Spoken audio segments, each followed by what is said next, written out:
Welcome to What CEOs Talk About. Do you wonder what CEOs talk about behind closed doors? How they bring their vision to reality? How do they overcome and succeed through adversity?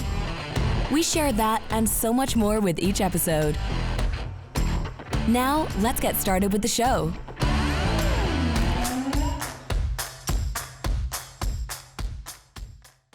Hello, everybody. My name is Martin Hunter. I am the host of What CEOs Talk About, where we translate vision into frontline operations. Today, we have a guest, Clarke Murphy. Thank you very much for being on the show. Great to be here. Appreciate it. I think this is going to be a show full of giggles. I think Clarke and I, just in the little pre-show, just kind of throwing things around. We're going to have fun.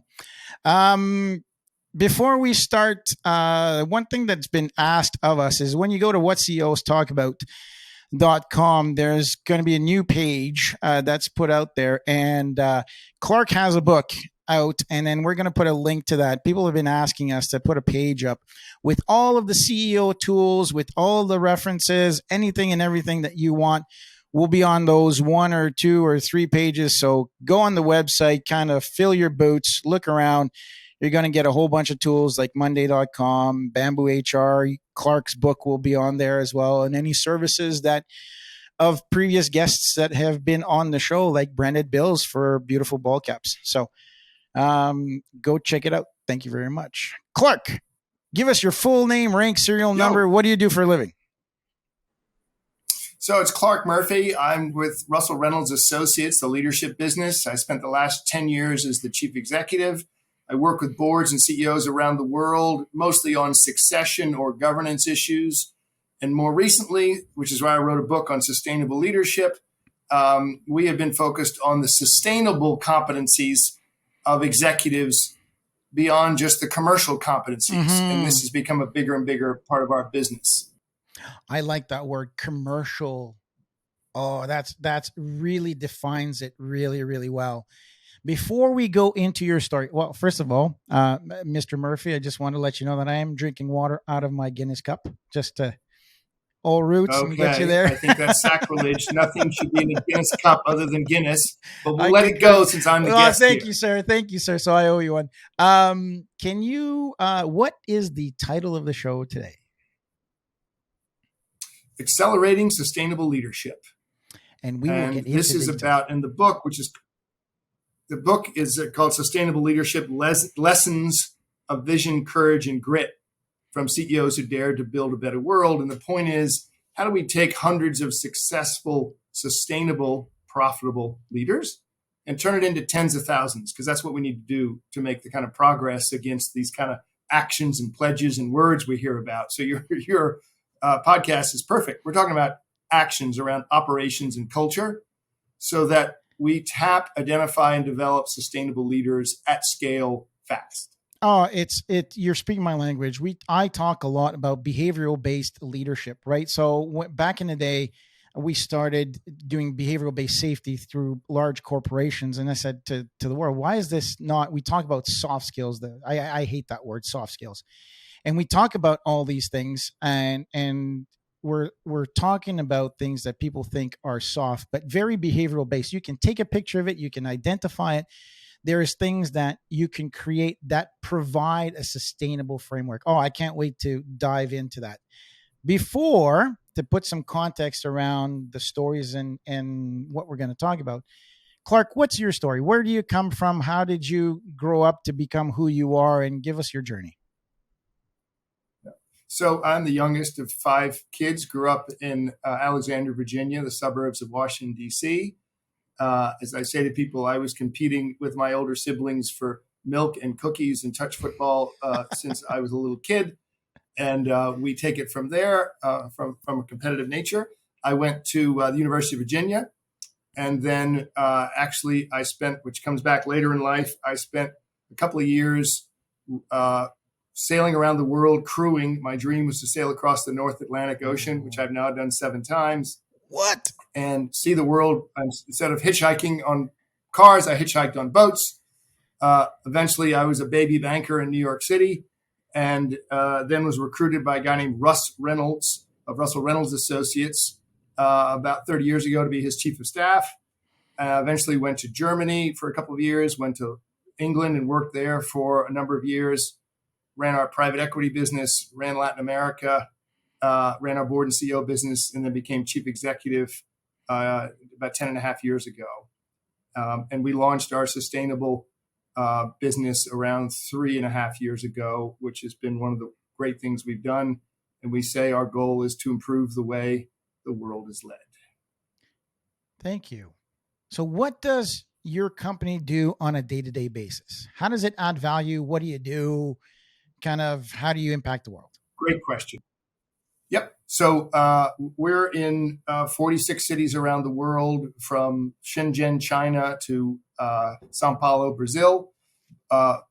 Institutions, boards of directors, and chief executives retain us to identify the best leaders in the C-suite, CEO, or board to run their companies.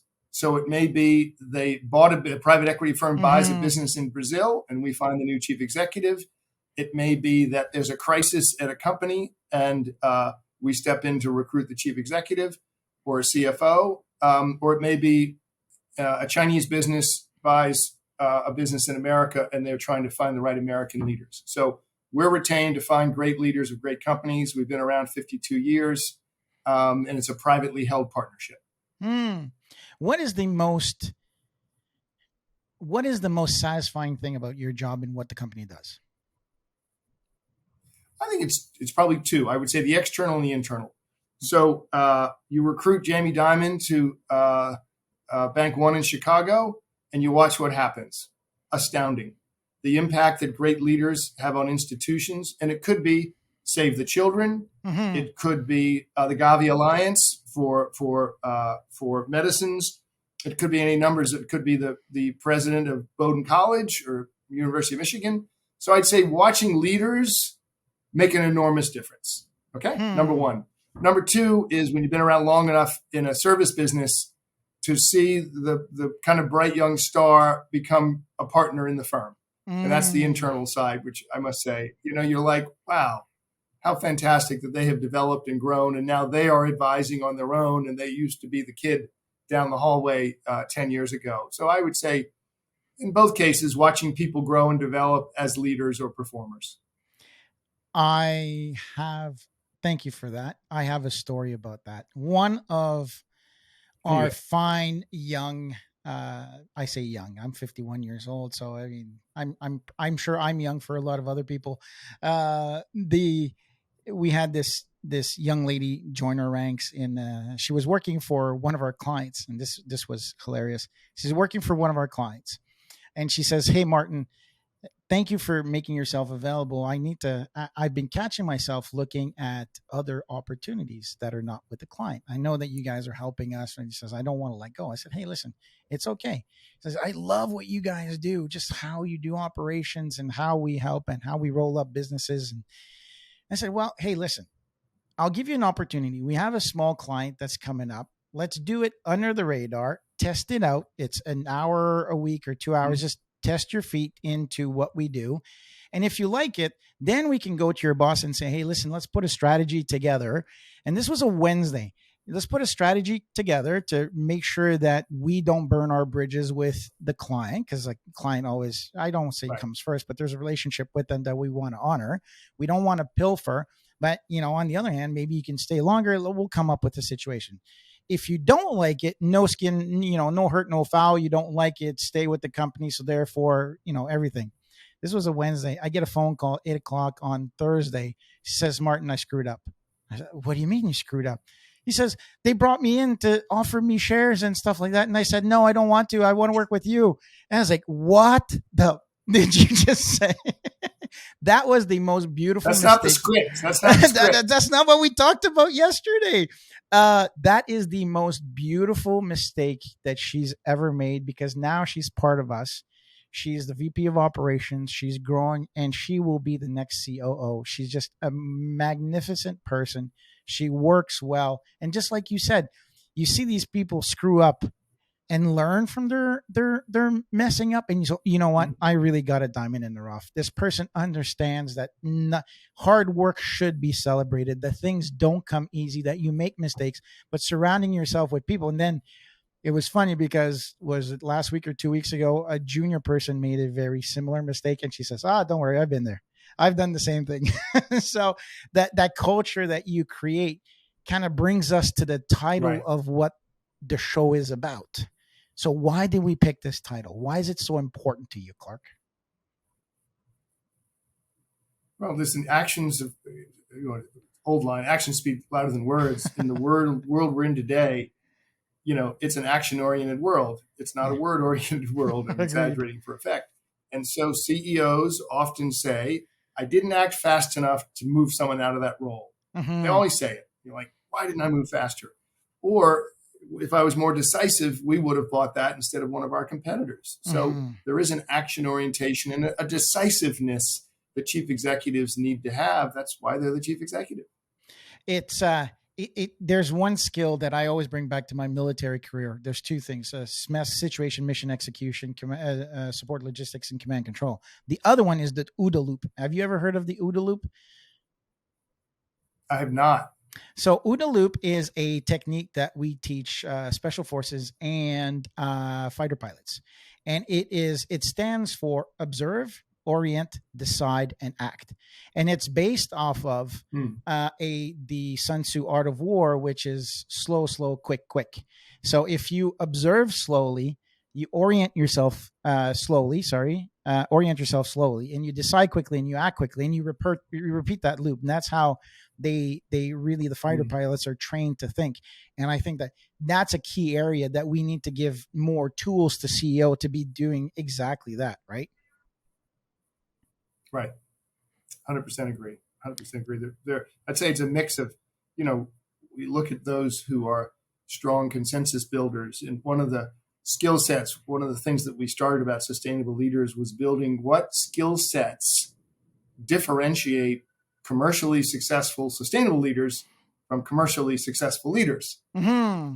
And one of it is this stakeholder inclusion, and not the thing about stakeholder versus shareholders. But yeah, very different. When you behaviorally test the really successful sustainable leaders, they are actually more social, more not the party, but their ability to relate to other people, to get them to open up and brainstorm and help decide, and then they'll follow you in your decision. That's what I mean by social.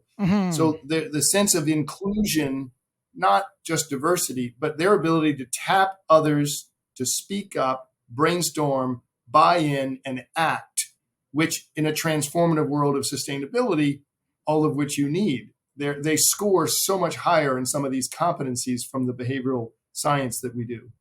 The word that Clarke used that I absolutely love, and for those people who listen to me frequently, is the word transformational versus transactional. For too long, CEOs have been very transactional. Here's your contract, you deliver this, I'll give you that. And the two terms that I've come to really differentiate is collaboration and cooperation. Too many people think that cooperation is collaboration. In my books, the definition of cooperation is you do your thing, I do my thing, and it adds up to two. Collaboration is your view, my view, our view, which is 1 + 1 = 3. So I think that for me is more aligned with what you're saying, Clarke, is to be really transformational as a leader. What is your definition of sustainability? You've dropped sustainability leadership. I'd like for you to kind of crack that egg and show us what's inside and what do you think sustainability is? Yeah. And I choose that word obviously on purpose versus people use the phrase ESG, which I think has uncertainty. It has measurement aspects to it. Sustainability is either the ability to create more efficiently from the materials and footprint on the earth, your business, the ability to use circular, whether it's water or materials in your processes, and to inculcate a culture that is focused not equally on the profitability and reliability of a company, but its sustainable footprint when it comes to supply chain, materials, the executive team, the water usage, and in essence, as I said, the supply chain going all the way through the value creation of your product or service. So that sustainability to me is a very intentionally all-encompassing word. Absolutely. I love how you say that.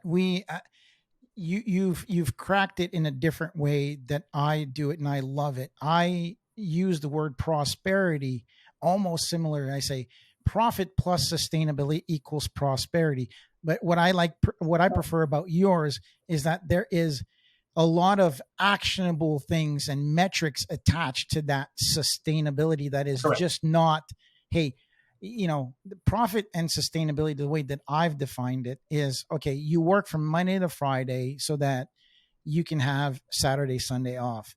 The reason why you do that is you want to sustain that profit and you want to keep on doing it as many times as possible. Therefore, hence injury rate and reducing safety. You want people to do it. So therefore, over a period of time, you're more profitable and you've grown bigger assets by having a consistent source of income plus rest. The way that you've done it is there's a lot more measurable things that are intertwined, interconnected.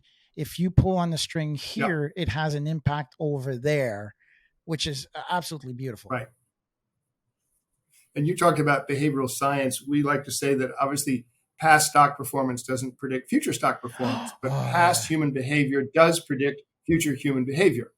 And when you talk about what your vision of sustainability, one of the other skill sets that differentiates sustainable leaders from merely successful commercial leaders is we call it multi-level systems thinking, or what it really is complexity.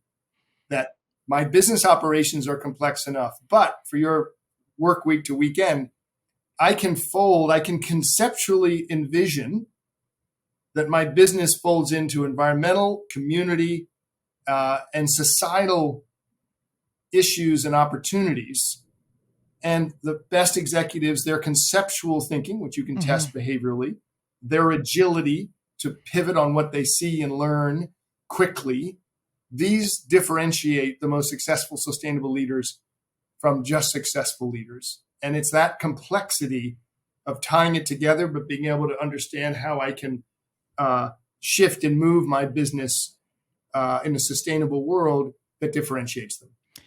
I'm going to ask you a very hard question because it's going to be there you go. I'm ready. Your opinion. What is the top behavior? And you can think about it and you can debate between your top 2 or 3, but what is the top behavior that you would say, if there's one behavior that I want a sustainable leader to have, what is it? The top. Now, there's others that are important, but if you were to put that one like number one, what would that be?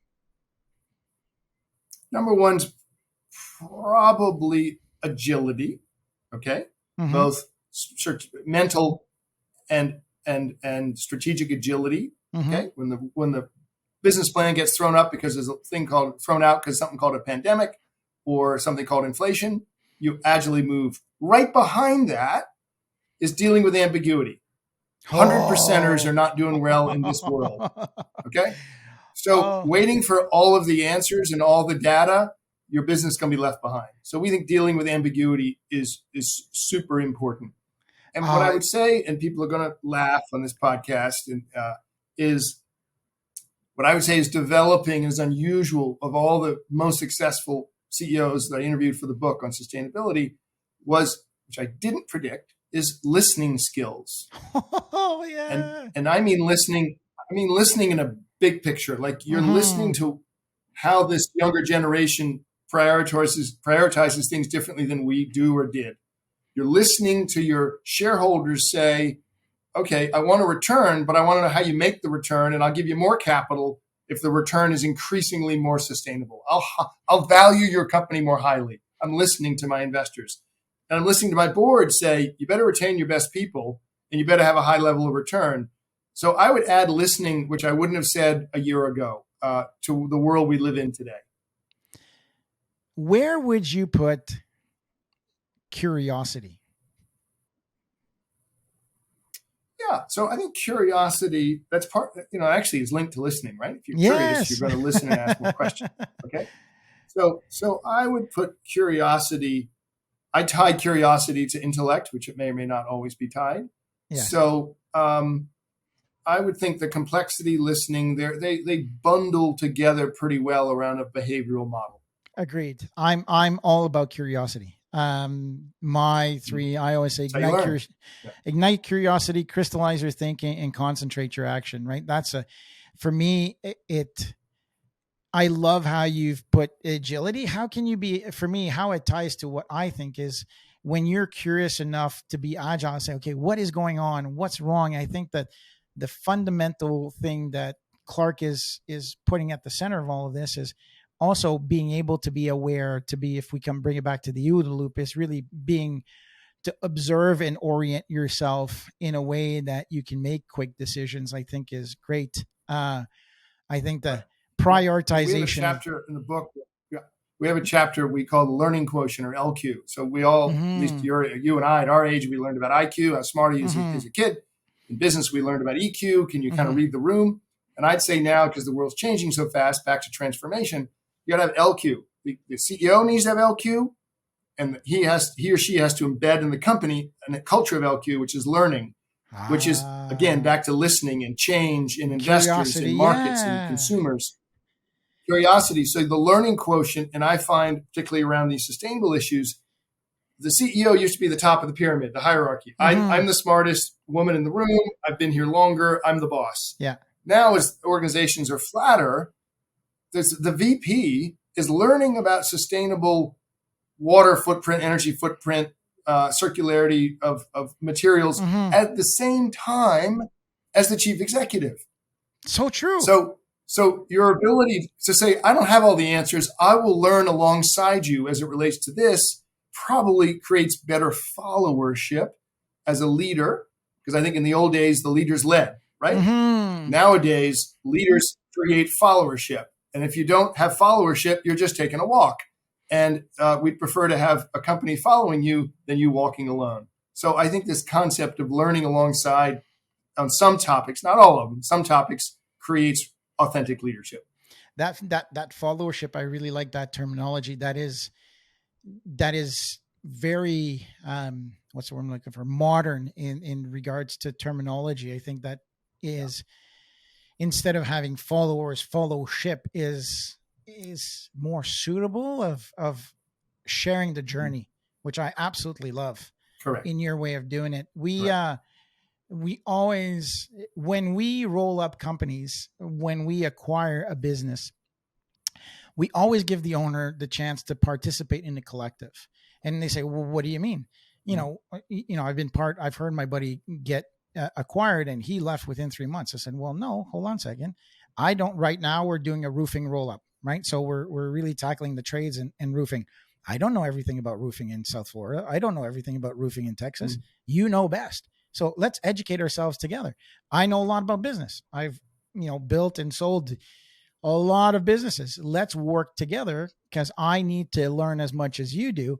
And what you do best in Florida, they don't do so well I shouldn't say they don't do as well in Texas. So why don't we share and collaborate on that? And I think that you're 100% is that we are learning together. A beautiful way of explaining it. What super effective teams. Yeah. What is let me put this in, I'm going to think out loud here. What is the skill that leaders think is good, but is detrimental to their business? So what you've spoken to as many CEOs and more CEOs than I have in regards to defining what sustainable leadership is. What is it that they think they're doing well that you go, I don't think you should be doing that because we've got data to prove that that's not the right behavior to have? I think one assumes decisiveness is the differentiator of the C-suite and the CEO. And there was a moment, of course, of decisiveness, but I think knowing you've tapped as many different sources to make a good decision, to make the right decision, back to your slow, slow, quick, quick. Yeah. Being an independent thinker, overly decisive for the sake of being decisive can be a mistake considering the situations. Now, if you're in a restructuring and you got to make fast decisions and tough decisions, there's moments for everything. But I think broadly speaking, in a more digital world, a transformative world, an inflation world, a disruptive supply chain world, a labor force difficult world, you're probably taking in more to make sure this leadership team stays tight, and then deciding than just saying, I got it, we're done, move.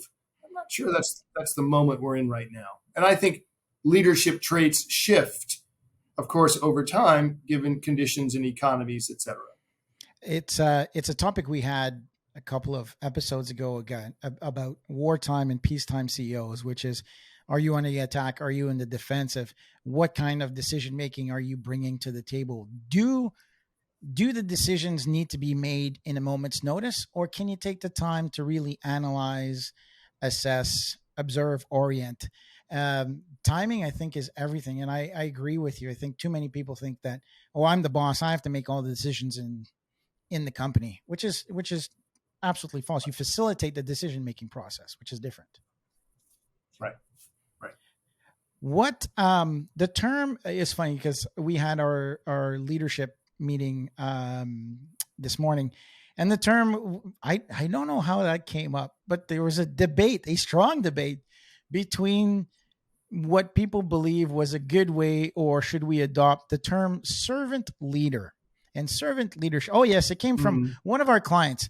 They use the term servant leader for everything. And given you're an expert on leadership, what's your opinion? What's your feelings around the term servant leader? I think you could create confusion. It's like player coach, right? Servant leader could create confusion in a critical moment of who's in charge. And am I here to only listen and only make sure that you're comfortable in this setting or comfortable with this decision, when I may make an unpopular decision, and that's why I was given this job. So I'm not sure in all situations servant leader making tough calls is going to be the right model or the right phrase for that matter. Agreed. I agree. I think if you're in a mentoring business, a teaching business, I get it, player coach as well, but I think you got to be a little careful, because some people want to follow someone, they want to learn from someone, they want to know that they have more experience and I can trust them to teach me well. I'm not sure servant leader works for that. I agree. I have 4 key components that I always abide by and always encourage other leaders: is direction, facilitation, elevation, celebration. That's the model that I follow. And you can apply that, although I am very inclusive and collaborative in getting the direction. Facilitation is difficult because you're using your authority to liberate and facilitate the work, because they're reaching barriers. If you're pushing your team, I shouldn't say pushing, but you're really elevating your team and giving all the right to, and you're creating an environment of safety where they can fail.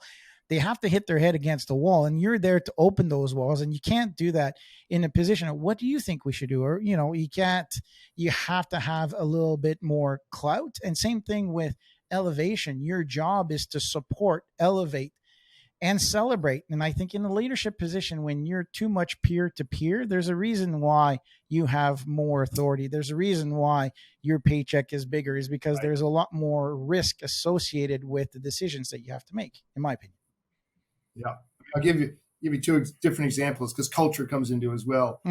We have a podcast called Redefiners, and Redefiners is a podcast about executives who redefined their company, their industry, or themselves.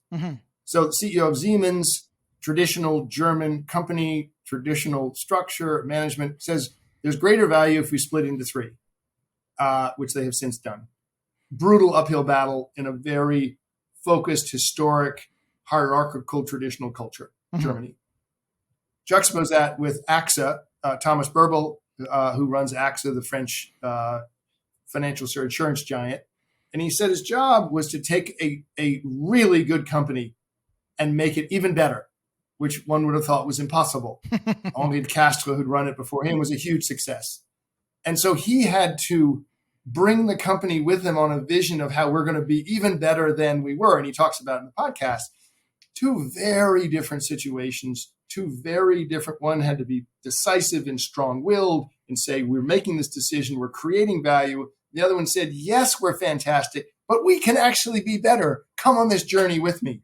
So, very different cultures, very different styles, and both were successful in having different outcomes. The word that comes to mind is trust, right? Both methodology needed to deliver trust, meaning that if you're more directive, decisions that you make better be damn good. And they better be right, because if you're decisive, then people trust in your ability to make a decision. And the more, I'll say positive, to give them a plus and a negative, the more positive decisions you make, the more trust you earn. The same way in the journey, I think the followership, it might not be as tactile as the first one, but the pluses are still there. Are you making me feel good? Are the wins being tied up? Are you really putting us forward? So there's an amount of tick boxes that on both sides are built by trust, although the method is very different.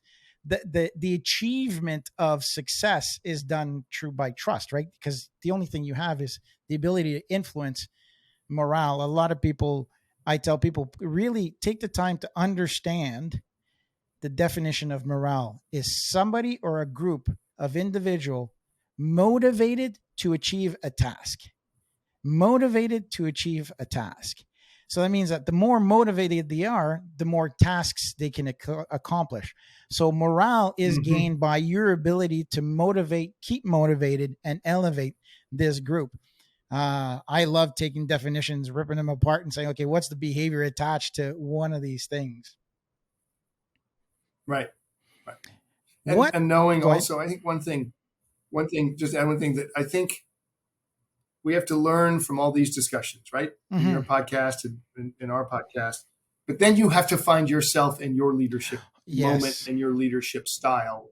So take it in, but at some point you've got it, as they say now, the phrase that's often used, authentic leader, which I think that millennials and Gen Z are going to follow an authentic leader. So at some moment you've listened, you've watched, you've failed, you've succeeded, but you got to figure out who you are as a leader and stay true to yourself. And I think that is the greatest moment of creating followership. We had an episode a few weeks back. It's called You Do You. And I just love how Celeste came up with that. And she said, you do you. I think what Clarke is saying, and I support, is that replicating to just replicate is not going to make you successful. Now, I'm a firm believer in traction before vision. That comes from Gino and EOS. To be able to be good at something, you have to start somewhere. So taking bits and pieces and replicating that is fine to start off with, but don't think that somebody else's path who was defined by, for example, EOS. A lot of people go, oh, you need to implement EOS. Well, EOS is good for certain things and Kaizen is good for other things and agile methodology are good for others. So don't think, yes, have a repertoire, test them out, do some beta testing, do some observation, put a little bit of tracking into it and find what's best, or adapt and evolve something from there. And I think that is beautiful. What you said, Clarke, is, you do you make sure that whatever methodology fits best. I'm on a journey as well. I've been removed from my business, and trying to find myself was very difficult. Very, very difficult. And I'm wearing the t-shirt because I loved the comment so much. I was at the gym and I couldn't climb the ropes as fast as I used to be when I was in the Army, but I was lifting the barbell very fast. And, my good friend said, hey, just embrace who you are, man. You're an ox, man, just lifting weights. So just embrace the ox. I was like, damn, that's it. Just embrace who you are. Yeah, I was a monkey before when I was in the Army. I was a paratrooper. I could climb the ropes, all that. But that's not me back then. It's not me, or back then is not me anymore. So embrace who you are as a leader. Accept your strengths and accept the dyslexia. I don't write notifications or email anymore. I don't waste time with that. I shouldn't say waste time. I'm not good at it, and it demoralizes me. And I can't be a good leader if I'm demoralized. I have to be a good leader. So therefore, I'm going to maximize my strengths and outsource what it is, because somebody else out there writes a lot better than me. Right, Dylan? Shout out to Dylan.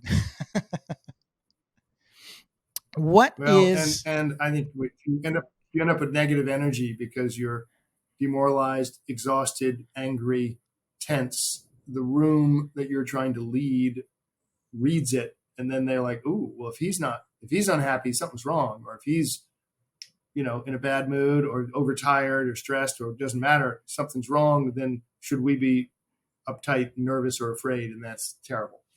what is in your book? What chapter were you the most excited about when you wrote it? It's like, this is it. This is the summum of, this is the epiphany. This is the tip of the spear. What are you the most happy about your book? That one chapter. One chapter is called Ecosystems, and it's where differing industries have figured out, for their selfish individual interests, how they're helping some other industry, which is helping the world. So I'm not, just preaching up here. It's all easy. So what's the story? The story is Soren Skow, who runs Maersk Shipping, and bunker fuel, which is what ships use, is the ugliest fuel in the world. Oh, yeah. It's the dirtiest. And he said, we got to change the shipping industry. And he was willing to work with his own competitors because the engine of a ship is not where you create value. It's just pushing the thing through the water. So he said, we're going to commit $2 billion to green ships powered by methanol. What? When he made the commitment, there was only enough methanol in the world to power those ships for a month.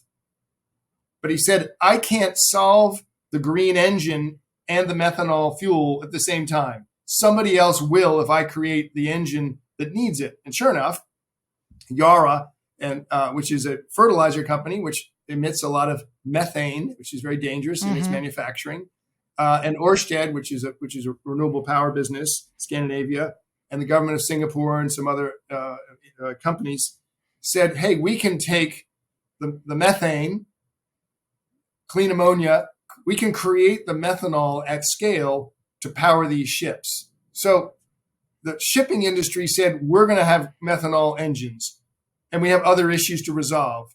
Can we find partners, or can we create a commercial moment that others are going to solve their problems, but it helps our problems? And the ecosystem concept, which takes a lot of trust and a lot of perseverance, is very powerful, very powerful. And that's that story of those various companies solving individual and eventually collective issues together. That is absolutely beautiful. There's so many. I'm going to get on my box for a little bit here. There's so many people who, during this time, that have this, they impose or they put these negative connotations on corporate CEOs.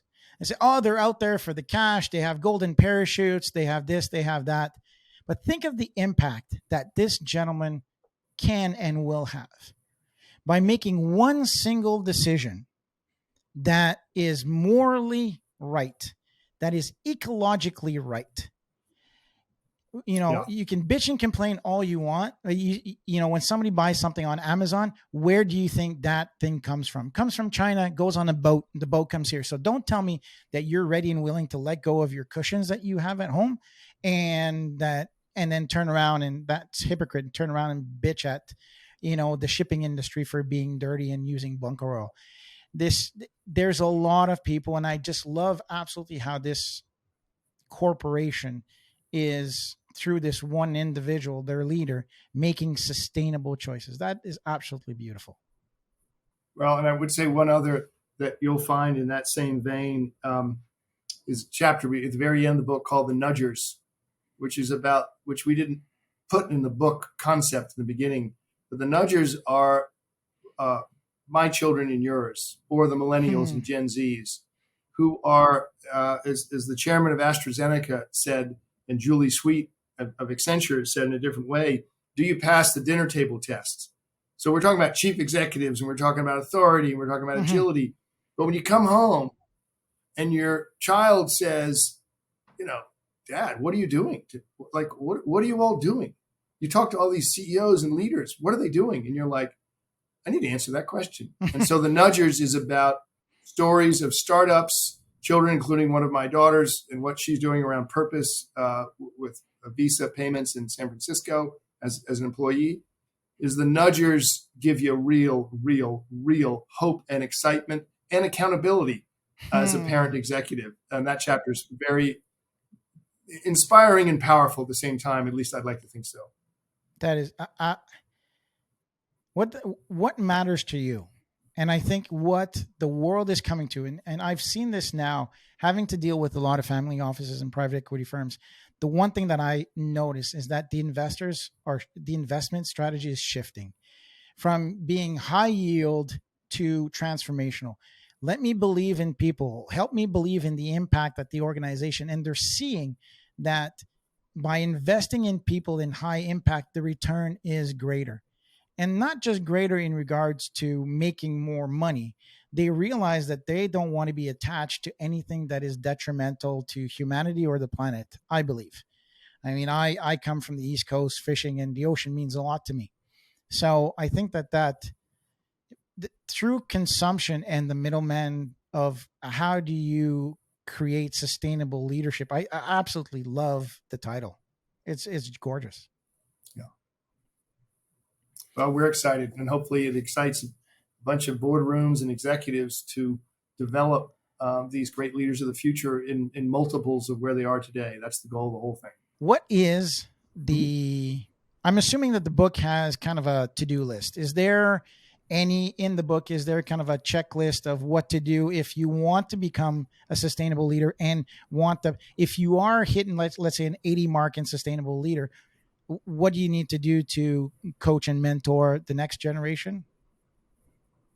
So I want to promise your listeners that we did not discuss this question in advance, of which I'm very appreciative that you asked, because the end of every chapter, whether it's ecosystems or nudgers or the 100%ers or moonshotters, the end of every chapter has 3 to 6 takeaways. What do you do as an executive to accelerate your career, improve your company this week, this month, this year?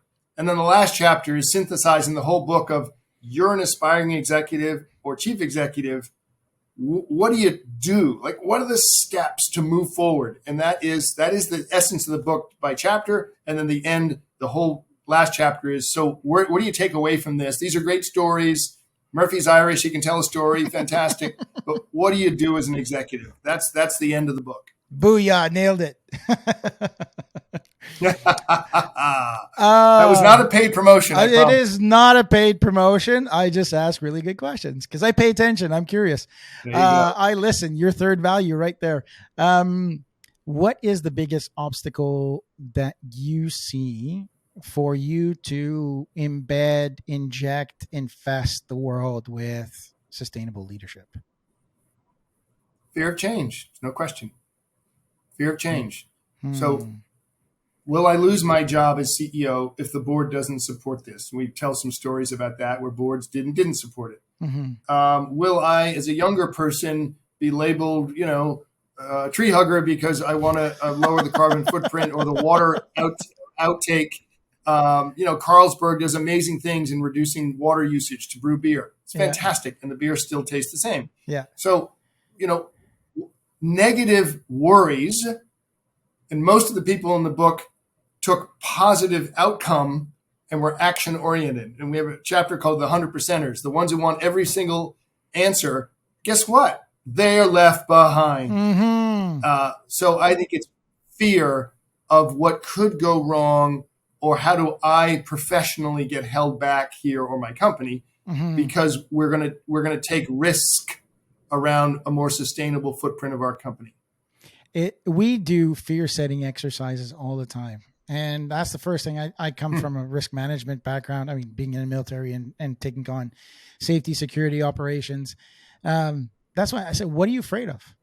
Let's dive into this. Let's turn the phones off. Let's whiteboard it. What are you afraid of? And then all of a sudden you realize that every fear is addressable, and you can mitigate that fear 95% of the time. 95% of the time. Right. By being prepared. I like, and some of I think some of the best offsites that I have done, we start off by saying, what can go wrong? Mm-hmm. Let's write it all down.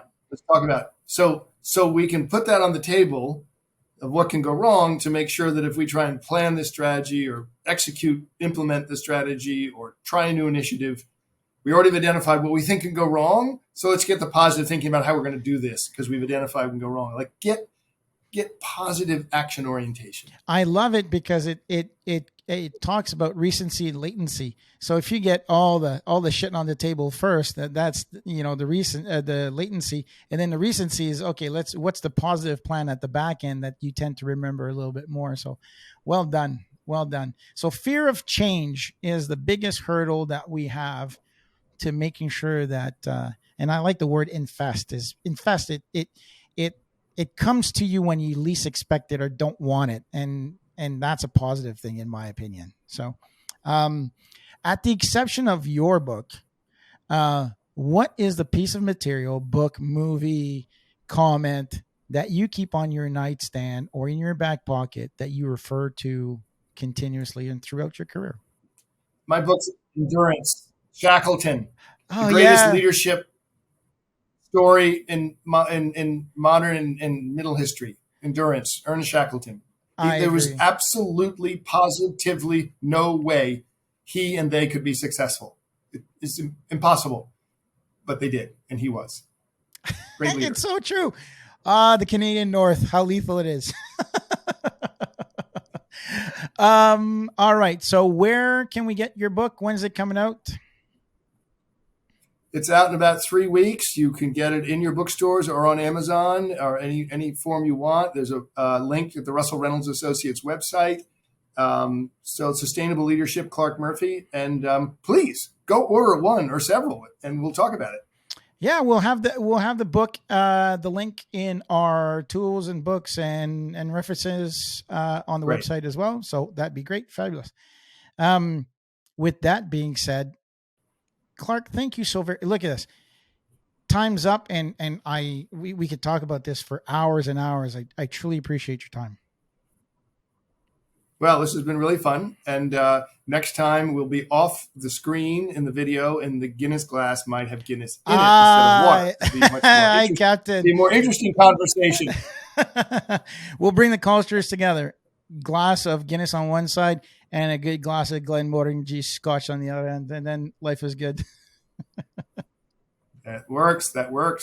Thank you for having me. Great pleasure, and thanks for the patience of listeners to listen to this chat. Fabulous. With that being said, my name is Martin Hunter. I am the host of What CEOs Talk About, where we translate vision, which today was servant leadership, into frontline operations, which you have at the back end of each chapter and the back of the book. So well done, Clarke, on your book. Please like, subscribe, and click the notification bell to know when the next episode comes out. With that said, thank you very much and enjoy the rest of your day. Thanks for tuning in to What CEOs Talk About. Make sure to click subscribe to get notified about future episodes, or check us out at www.whatceostalkabout.com.